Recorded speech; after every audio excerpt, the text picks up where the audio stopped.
I started trading more or less in 2001, also before losing a lot of money in buying stocks and so on tips from my colleagues. But in 2001, I made the big move from the company to becoming a full-time trader.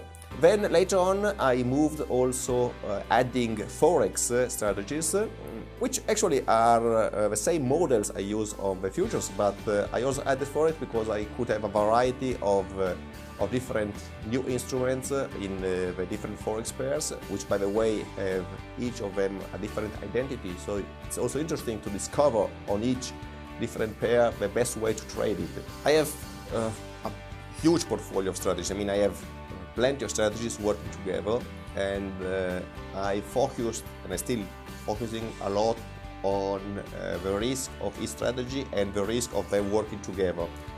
All my starting points come from the potential scenarios of losses, and I work on that, and only when I'm satisfied, let's say, with the worst case scenario, I start focusing on the profits. I look what profits could derive from that acceptable scenario.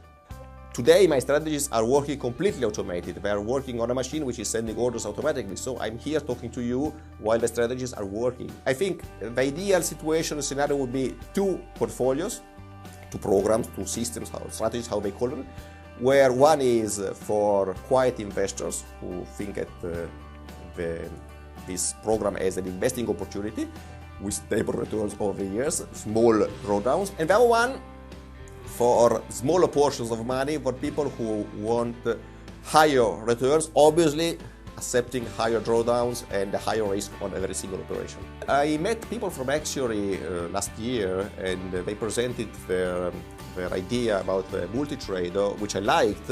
And if I can put also my products in there, would be great, and which is what we are planning to do.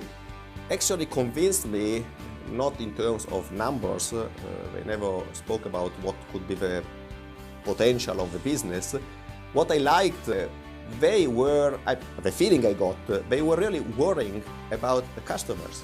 I mean, they have a product in mind, they have the vision about what's going to be, but the reason why this should be there is the customer. So I mean, all the project is actually driven by the customer satisfaction. I like this because they try to do the best they can here because they want the customer here to be happy.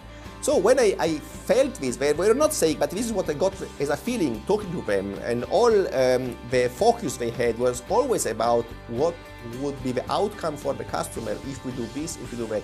When I saw this attention to the customer, I said, I think these are the good partners for me because they like to do something where somebody is satisfied. And I think that the cooperation we could build could be built in this direction, to try to do the best things to give a product which is liked. I don't say loved because it would be too much,